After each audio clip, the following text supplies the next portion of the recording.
ഇനി നമുക്ക് നോക്കാനുള്ള നെക്സ്റ്റ് ലെവൽ എന്ന് പറയുന്നത് ബ്ലീച്ചിങ് പൗഡറാണ്. ബ്ലീച്ചിങ് പൗഡർ നമുക്കറിയാം, നമ്മൾ വെള്ളം ശുദ്ധീകരിക്കാൻ ഉപയോഗിക്കുന്നത്. ബ്ലീച്ചിങ് പൗഡറിൻ്റെ രാസനാമം കാൽഷ്യം ഓക്സിക്ലോറൈഡ്. Calcium oxychloride. ഇനി ഇതെങ്ങനെയാണ് ഉണ്ടാക്കുന്നതെന്ന് വെച്ച് കഴിഞ്ഞാൽ, കുമ്മായത്തിൽ കൂടെ ക്ലോറിൻ വാതകം കടത്തി വിട്ടിട്ടാണ് ബ്ലീച്ചിങ് പൗഡർ ഉണ്ടാക്കുന്നത്. കുമ്മായത്തിൽ കൂടെ ക്ലോറിൻ വാതകം കടത്തി വിട്ടിട്ട്. ഇനി ഈ ഒരു പ്രോസസ്സിനെയാണ്, വ്യാവസായികമായിട്ട് ബ്ലീച്ചിങ് പൗഡർ ഉണ്ടാക്കുന്ന പ്രോസസ്സാണ് ഹെസ്റ്റൺ ക്ലേവർ രീതി. ഹെസ്റ്റൺ ക്ലേവർ രീതി എന്ന് പറയുന്നത് വ്യാവസായികമായിട്ട് ബ്ലീച്ചിങ് പൗഡർ ഉണ്ടാക്കുന്ന പ്രോസസ്സാണ്. അതെങ്ങനെയാണ് ചെയ്യണമെന്ന് വെച്ച് കഴിഞ്ഞാൽ, കുമ്മായത്തിൽ കൂടെ ക്ലോറിൻ വാതകം കടത്തി വിട്ടിട്ട്. ഇതിൻ്റെ ഉപയോഗങ്ങൾ എന്ന് പറയുന്നത് തുണി വ്യവസായത്തിൽ വസ്ത്രങ്ങളെ ബ്ലീച്ച് ചെയ്യാൻ വേണ്ടിയിട്ട് ഉപയോഗിക്കുന്നുണ്ട്. കടലാസ് വ്യവസായത്തിൽ തടിയുടെ പൾപ്പ് ബ്ലീച്ച് ചെയ്യാൻ വേണ്ടിയിട്ട് ഉപയോഗിക്കുന്നുണ്ട്. കമ്പിളി ചുളുക്കം വീഴാതിരിക്കാൻ വേണ്ടി ഉപയോഗിക്കുന്നുണ്ട്. ജലം അണുവിമുക്തമാക്കാനായിട്ട് ഉപയോഗിക്കുന്നുണ്ട്. ക്ലോറോഫോം നിർമ്മിക്കാനായിട്ട് ഉപയോഗിക്കുന്നുണ്ട്. രാസവസ്തുക്കൾ നിർമ്മാണത്തിൽ ഓക്സിഡൈസിങ് ഏജൻ്റായിട്ട്, രാസവസ്തുക്കൾ നിർമ്മിക്കുന്ന സമയത്ത് ഓക്സിഡൈസിങ് ഏജൻ്റായിട്ട് അതിനെ ഉപയോഗിക്കുന്നുണ്ട്. അപ്പോൾ ഇതൊക്കെയാണ് നമ്മുടെ ബ്ലീച്ചിങ് പൗഡറിൻ്റെ ഉപയോഗം എന്ന് പറയുന്നത്. ഇത് നമ്മൾ ചെറുപ്പത്തിലേക്ക് കേട്ടുള്ളൊരു കാര്യമാണ്. എന്താണ്? ചുണ്ണാമ്പ് വെള്ളത്തെ പാൽനിറമാക്കുന്നത് ആരാണ്? കാർബൺ ഡൈ ഓക്സൈഡാണ്. വൺ വേർഡ് ചോദിക്കാം കേട്ടോ. ചുണ്ണാമ്പ് വെള്ളത്തെ പാൽനിറമാക്കുന്നത് ആരാണ്? കാർബൺ ഡൈ ഓക്സൈഡാണ്. പിന്നെ അതുപോലെ ചോദിക്കാവുന്നൊരു വൺ വേർഡാണ് ആസിഡുകൾ. മെറ്റൽസ് അല്ലെങ്കിൽ ലോഹങ്ങളുമായി പ്രവർത്തിച്ചിട്ട് പുറത്തുവിടുന്ന വാതകം എന്ന് പറയുന്നത് ഹൈഡ്രജനാണ്. അപ്പോൾ ഇത്രയും കാര്യങ്ങളാണ് നമുക്ക് ഈ ചാപ്റ്ററിൽ നോക്കാനുള്ളത്. ആദ്യം എന്താണ് ആസിഡ്, എന്താണ് ആൽക്കലി, എന്താണ് അതേപോലെ തന്നെ എന്താണ് ലവണങ്ങൾ എന്നൊക്കെ നോക്കാം. പിന്നെ അതിൻ്റെ ഡിഫറൻസുകൾ, ആസിഡ് ആൽക്കലി ഡിഫറൻസുകൾ നോക്കാം. പിന്നെ മെയിനായിട്ട് നോക്കാനുള്ളത് ഓരോ ലവണങ്ങളും അതിൻ്റെ പ്രത്യേകതകളുമാണ്. ഇത്രയാണ് നമുക്ക് ഈ ചാപ്റ്ററിലുള്ളത്. അത് ഞാൻ ഈ പറഞ്ഞ പോലെ തന്നെ പോയിന്റ് വൈസ് പഠിക്കുക, നന്നായിട്ട് പഠിക്കാം. Thank you. Good morning. ഇന്ന് നമ്മൾ സയൻസ് ആൻഡ് ടെക്നോളജിയാണ് എടുക്കാൻ പോണത്. സയൻസ് ആൻഡ് ടെക്നോളജിയിൽ നെക്സ്റ്റ് ചാപ്റ്റർ 8ാമത്തെ ചാപ്റ്ററാണ് acids, bases and salts. Acid, bases and salt അടുത്ത ചാപ്റ്ററാണ്. അപ്പോൾ നമുക്ക് ആദ്യം ഇത് മൂന്നും എന്താണെന്ന് നമ്മൾ മനസ്സിലാക്കണം. ഇപ്പോൾ ആസിഡ് എന്ന് പറയുന്നത്, അതിന് മുന്നേ നമ്മൾ pH കുറിച്ച് മനസ്സിലാക്കണം. pH എന്ന് പറയുന്നത് എന്താണ്? 1 മുതൽ 14 വരെയാണ് അതിൻ്റെ വാല്യൂസ് വരുന്നത്. ന്യൂട്രൽ ആയിട്ടുള്ള pH എന്ന് പറയുന്നത് 7ആണ്. pH എന്ന് പറയുന്നത് എന്താണ്? Negative logarithm of hydrogen ion concentration. pH എന്ന് പറയുന്നത് ഹൈഡ്രജൻ അയോൺ കോൺസെൻട്രേഷൻ്റെ നെഗറ്റീവ് ലോഗരിതത്തിനെയാണ് എന്ത് പറയുക? pH എന്ന് പറയുന്നത്. ഇനി pH സ്കെയിലാണ് നമ്മൾ മെയിൻലി യൂസ് ചെയ്യണത്. pH സ്കെയിലിൽ 14 വരെ, 1 മുതൽ 14 വരെയാണ് വാല്യൂസ് കാണുന്നത്. അതിൽ 7 എന്ന് പറയുന്നത് എന്താണ്? ന്യൂട്രലാണ്. 7 എന്ന് പറയുന്നത് ന്യൂട്രലാണ്.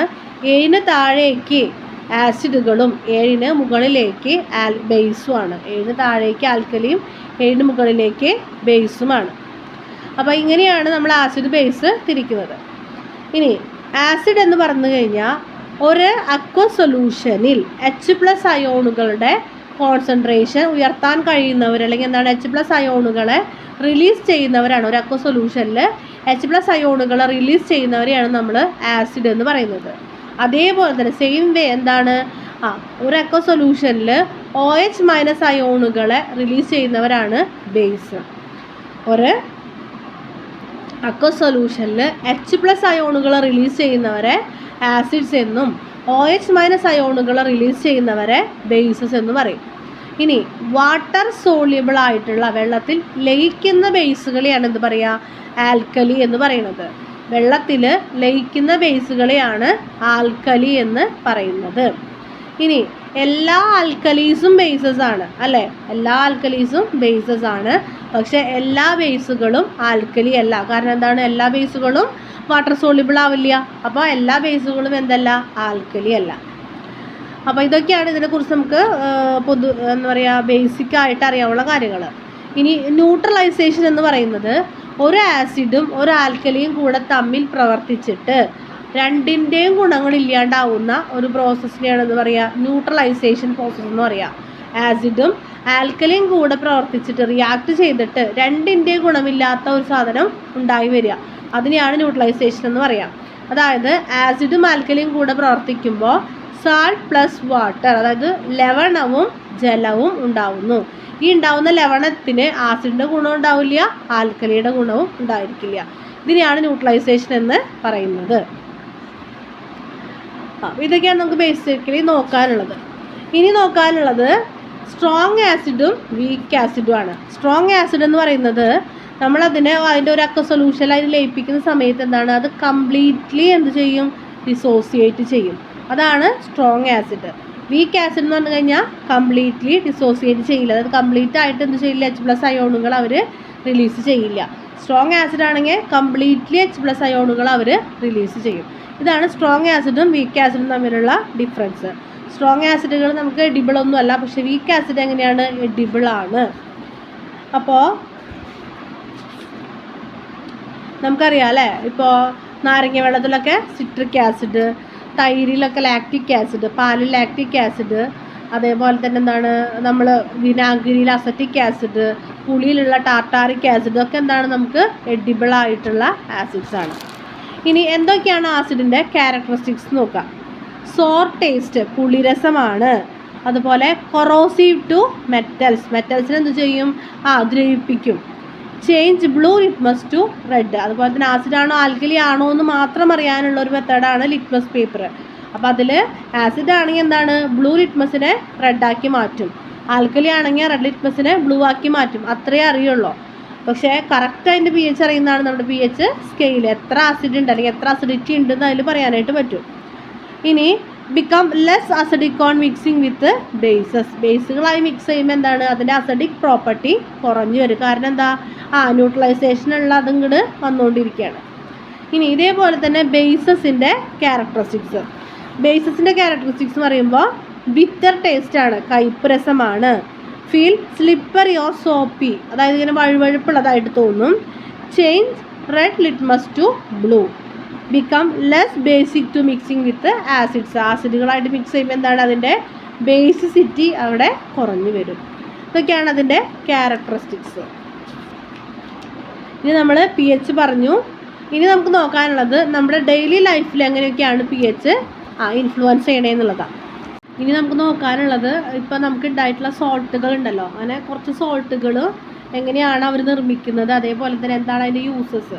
ഇത് വളരെ ഇമ്പോർട്ടൻ്റ് ആയിട്ടുള്ള ക്വസ്റ്റ്യൻസ് ആണ് കേട്ടോ, അങ്ങനെ ചോദിക്കാറുണ്ട്. നമുക്ക് മെയിനായിട്ട് നോക്കാനുള്ള സോൾട്ടുകൾ എന്ന് പറയുന്നത് plaster of Paris, bleaching powder, washing soda, baking soda, അങ്ങനെ 4 എണ്ണമാണ് നമുക്ക് പഠിക്കാനുള്ളത്. അതിൽ ഒന്നാമത്തത് വാഷിംഗ് സോഡയാണ്. വാഷിംഗ് സോഡയുടെ കെമിക്കൽ നെയിം എന്ന് പറയുന്നത് sodium carbonate decahydrate, sodium carbonate decahydrate, അങ്ങനെയാണ് വാഷിംഗ് സോഡയുടെ കെമിക്കൽ നെയിം വരുന്നത്, രാസനാമം വരുന്നത്. അപ്പോൾ എങ്ങനെയാണ് ഇത് ഉണ്ടാക്കുന്നതെന്ന് വെച്ച് കഴിഞ്ഞാൽ സോൾവേ പ്രോസസ്സ് എന്ന് പറയുന്ന ഒരു പ്രക്രിയ കൂടിയാണ് വാഷിംഗ് സോഡ പ്രിപ്പയർ ചെയ്യുന്നത്. അതായത് സോഡിയം ഹൈഡ്രജൻ കാർബണേറ്റിനെ നന്നായിട്ട് ഹീറ്റ് ചെയ്യും. സോഡിയം ഹൈഡ്രജൻ കാർബണേറ്റിനെ നന്നായിട്ട് ഹീറ്റ് ചെയ്തതിന് ശേഷം, അതിനെ ചൂടാക്കിയതിന് ശേഷം ക്രിസ്റ്റൽസ് ആക്കി മാറ്റിയിട്ട് പിന്നെ വീണ്ടും എന്താണ്, ജലവുമായി ലയിപ്പിച്ചിട്ട് റീക്രിസ്റ്റലൈസ് ചെയ്യും. അതായത് സോഡിയം ഹൈഡ്രജൻ കാർബണേറ്റ് നന്നായിട്ട് ചൂടാക്കിയിട്ട് പിന്നീട് വാട്ടറായിട്ട് റിയാക്ട് ചെയ്യും. അപ്പോൾ നമുക്കിങ്ങനെ ഒരു എന്താണ്, ക്രിസ്റ്റൽസ് വരെ ഒരു ഫോം വരും. ആ ഫോമിനെയാണെന്ന് പറയുക സോഡിയം കാർബണേറ്റ് എന്ന് പറയാം. എന്നിട്ടാണ് അതിൽ നിന്ന് ഇതാണ് സോൾവേസ് പ്രോസസ്സ് വരുന്നത്. ഇനി സോഡിയം കാർബണേറ്റ് ഡെക്കാഹൈഡ്രേറ്റ് എന്നാണ് ഇതിൻ്റെ കെമിക്കൽ നെയിം. ഇനി ഇതിൻ്റെ യൂസസ് എന്തൊക്കെയാണെന്ന് നോക്കാം. Caustic soda, glass, soap powder, അതുപോലെ പേപ്പർ, അതിൻ്റെയൊക്കെ ഇൻഡസ്ട്രീസിൽ യൂസ് ചെയ്യുന്നുണ്ട്. അതേപോലെ തന്നെ വാട്ടറിൻ്റെ ഹാർഡ്നെസ് കുറയ്ക്കാൻ വേണ്ടി ഉപയോഗിക്കുന്നുണ്ട്. അതേപോലെ തന്നെ ശുചീകരണ പ്രവർത്തനങ്ങൾ, നമ്മൾ എന്താണ് ആൻറ്റിസെപ്റ്റിക് ആയിട്ട് അണുവിമുക്തമാക്കാനൊക്കെ നമുക്കതിൽ ഉപയോഗിക്കുന്നുണ്ട്. വാഷിംഗ് സോഡേനെ ഉപയോഗിക്കുന്നുണ്ട്.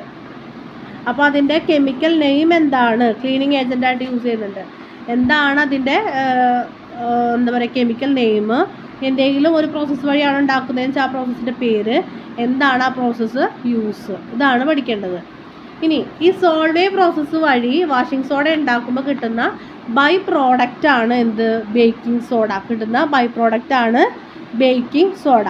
ബേക്കിംഗ് സോഡയുടെ കെമിക്കൽ നെയിം എന്ന് പറയുന്നത് sodium hydrogen carbonate. Sodium hydrogen carbonate ഇത് സോളിഡ് പ്രോസസ്സിൻ്റെ ബൈ പ്രോഡക്ട്സ് ആയിട്ട് ഉണ്ടാവുന്നുണ്ട്. പിന്നെ എങ്ങനെ ഉണ്ടാക്കാമെന്ന് വെച്ച് കഴിഞ്ഞാൽ കാൽഷ്യം കാർബണേറ്റ് അല്ലെങ്കിൽ കക്ക നമ്മൾ പറയില്ലേ, കാൽഷ്യം കാർബണേറ്റിനെ ചൂടാക്കുമ്പോൾ നമുക്ക് കാർബൺ ഡൈ ഓക്സൈഡ് കിട്ടും. കാൽഷ്യം കാർബണേറ്റിനെ നമ്മൾ ഹീറ്റ് ചെയ്യുമ്പോൾ നമുക്ക് കാർബൺ ഡൈ ഓക്സൈഡ് കിട്ടും. ഈ കാർബൺ ഡൈ ഓക്സൈഡിനെ അമോണിയയുടെ പ്രസൻസ് ഉള്ള അല്ലെങ്കിൽ അമോണിയ അടങ്ങിയിട്ടുള്ള ഒരു ഉപ്പ് വെള്ളത്തിലേക്ക്, ആ ഉപ്പ് വെള്ളത്തിൻ്റെ പ്രത്യേകത എന്ന് പറയുന്നത് വളരെ കോൾഡായിരിക്കണം, അതേപോലെ തന്നെ ഡെൻസിറ്റി കൂടുതലായിരിക്കണം. അങ്ങനെയുള്ള ഉപ്പ് വെള്ളത്തിലേക്ക് ഇങ്ങനെ ഉണ്ടാകുന്ന കാർബൺ ഡൈ ഓക്സൈഡിനെ നമ്മൾ ലയിപ്പിക്കുമ്പോൾ നമുക്ക് കിട്ടുന്നതാണ് എന്ത്? Baking soda. ഇനി എന്തൊക്കെയാണ് നമുക്ക് ബേക്കിംഗ് സോഡയുടെ യൂസസ് നോക്കാം. ബേക്കിംഗ് സോഡ എന്തിനാണ്? കുക്കിംഗ് പ്രോസസ്സുകൾക്ക് ഉപയോഗിക്കുന്നുണ്ട്. അതേപോലെ തന്നെ എന്താണ്, കേക്ക് നിർമ്മിക്കാനൊക്കെ ഉപയോഗിക്കുന്നുണ്ട്. അതേപോലെ അസിഡിറ്റിക്കെതിരെ അല്ലെങ്കിൽ എന്താണ് ഡൈജഷൻ കുറയുന്നൊരവസ്ഥ, ദഹനക്കേടൊക്കെ ഉണ്ടാവില്ലേ, അതിനെതിരെ നമുക്ക് എന്താണ് ഈ ബേക്കിംഗ് സോഡ യൂസ് ചെയ്യാം.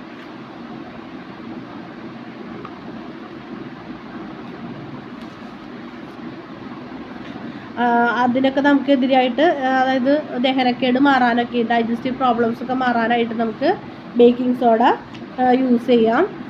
പിന്നെയുള്ളത് നമുക്ക് എന്താണ്, ഫയർ എക്സിക്യൂഷനിൽ, അതായത് തീ അണയ്ക്കാൻ വേണ്ടിയിട്ടൊക്കെ നമുക്ക് ബേക്കിംഗ് സോഡ യൂസ് ചെയ്യാം. നമുക്ക് നോക്കാനുള്ള നെക്സ്റ്റ് സോൾട്ട് എന്ന് പറയുന്നത് പ്ലാസ്റ്റർ ഓഫ് പാരീസ് ആണ്.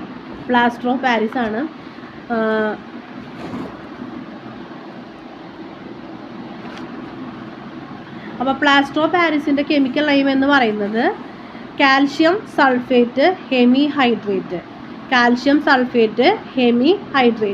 അപ്പോൾ ഇതെങ്ങനെ ഉണ്ടാക്കുന്നതെന്ന് വെച്ച് കഴിഞ്ഞാൽ ജിപ്സത്തിനെ 100 ഡിഗ്രി സെൽഷ്യസിൽ ചൂടാക്കുമ്പോൾ നമുക്ക് പ്ലാസ്റ്റർ ഓഫ് പാരീസ് കിട്ടും. ജിപ്സത്തിനെ 100 ഡിഗ്രി സെൽഷ്യസിൽ ചൂടാക്കുമ്പോൾ നമുക്ക് പ്ലാസ്റ്റർ ഓഫ് പാരീസ് കിട്ടും. ഇത് നമുക്ക് നോക്കാനുള്ള അതിൻ്റെ യൂസസ് ആണ്. അതിൻ്റെ യൂസസ് എന്ന് പറയുമ്പോൾ എന്താണ്, ടോയ്സ്, സ്റ്റാച്യൂസ്, അതിൻ്റെയൊക്കെ കാസ്റ്റുകൾ, എന്താണ് അതിൻ്റെ അച്ചുകൾ ഉണ്ടാക്കാനായിട്ട് നമ്മൾ പ്ലാസ്റ്റർ ഓഫ് പാരീസ് യൂസ് ചെയ്യാറുണ്ട്. അതേപോലെ തന്നെ നമ്മുടെ ഫ്രാക്ചേർഡ് ആയിട്ടുള്ള ബോണിനെ നേരെയാക്കാൻ വേണ്ടിയിട്ട് നമ്മളെന്താണ് പ്ലാസ്റ്റർ ഇടാന്ന് പറയില്ലേ, ഫ്രാക്ചേർഡ് ആയിട്ടുള്ള ബോണിനെ നേരെയാക്കാൻ വേണ്ടിയിട്ട് നമ്മൾ അത് യൂസ് ചെയ്യാറുണ്ട്, സെറ്റ് ചെയ്ത് യൂസ് ചെയ്യാറുണ്ട്. ദന്തിസ്ട്രിയിൽ ഇപ്പോൾ പല്ലിൻ്റെ ഒക്കെ മൗൾഡ് ഉണ്ടാക്കാൻ വേണ്ടിയിട്ട് നമ്മൾ പല്ല് കെട്ടാൻ പോവുകയാണ്. അപ്പോൾ നമുക്ക് എങ്ങനെയാണ് വേണ്ടതെന്ന് വെച്ചാൽ നമ്മുടെ വായിലൊരു സാധനം കുഴച്ചിങ്ങനെ വെച്ച് തരും അളവെടുക്കാനായിട്ട്, അത് പ്ലാസ്റ്റർ ഓഫ് പാരീസ് ആണ്, അതിന് വേണ്ടി യൂസ് ചെയ്യാറുണ്ട്. അതേപോലെ തന്നെ എന്താണ്, സീലിംഗ് അതൊക്കെ സ്മൂത്താക്കാൻ വേണ്ടിയിട്ട്, വോള് സീലിംഗ് ഒക്കെ സ്മൂത്താക്കാൻ വേണ്ടിയിട്ട് പ്ലാസ്റ്റർ ഓഫ് പാരീസ് യൂസ് ചെയ്യാറുണ്ട്. ഇനി നെക്സ്റ്റ് വരുന്നതാണ് ബ്ലീച്ചിങ് പൗഡർ മാനുഫാക്ചർ ചെയ്യണം എങ്ങനെയാണെന്ന് വെച്ച് കഴിഞ്ഞാൽ സ്ലാക്കഡ് ലൈം അല്ലെങ്കിൽ എന്താണ് അതിന് മുന്നേ ബ്ലീച്ചിങ് പൗഡറിൻ്റെ കെമിക്കൽ നെയിം എന്ന് പറയുന്നത് കാൽഷ്യം ഓക്സി ക്ലോറൈഡ്. ബ്ലീച്ചിങ് പൗഡർ എന്താണ് ഇൻഡസ്ട്രിയലായിട്ട് ഉണ്ടാക്കുന്ന പ്രോസസ്സിന് പറയുന്ന പേരാണ് ഹസൻ ക്ലവർ പ്രോസസ്സ്. അപ്പോൾ എന്താ ചെയ്യണമെന്ന് വെച്ച് കഴിഞ്ഞാൽ ബ്ലീച്ചിങ് പൗഡർ നമ്മുടെ കുമ്മായം അല്ലെങ്കിൽ കാൽഷ്യം ഹൈഡ്രോക്സൈഡ്, ഈ കുമ്മായത്തിലേക്ക് ക്ലോറിൻ ഗ്യാസ് കടത്തി വിട്ടിട്ടാണ് ബ്ലീച്ചിങ് പൗഡർ ഉണ്ടാക്കുന്നത്. കുമ്മായത്തിലേക്ക് അല്ലെങ്കിൽ കാൽഷ്യം ഹൈഡ്രോക്സൈഡിലേക്ക് ക്ലോറിൻ കടത്തി വിട്ടിട്ടാണ് എന്തുണ്ടാക്കുന്നത്, നമ്മൾ ബ്ലീച്ചിങ് പൗഡർ നിർമ്മിക്കുന്നത്. ഇനി എന്തൊക്കെയാണ് അതിൻ്റെ യൂസസ് ബ്ലീച്ചിങ് പൗഡറിൻ്റെ? നമുക്കറിയാം. ആദ്യം എന്താണ്, ആൻറ്റിസെപ്റ്റിക് ആയിട്ട് അല്ലെങ്കിൽ ജലം എന്താണ് അണുവിമുക്തമാക്കാനായിട്ട് ബ്ലീച്ചിങ് പൗഡർ യൂസ് ചെയ്യുന്നുണ്ട്. അതേപോലെ തന്നെ ടെക്സ്റ്റൈൽ ഇൻഡസ്ട്രിയിൽ ബ്ലീച്ചിങ്ങിന് വേണ്ടിയിട്ട് യൂസ് ചെയ്യുന്നുണ്ട്.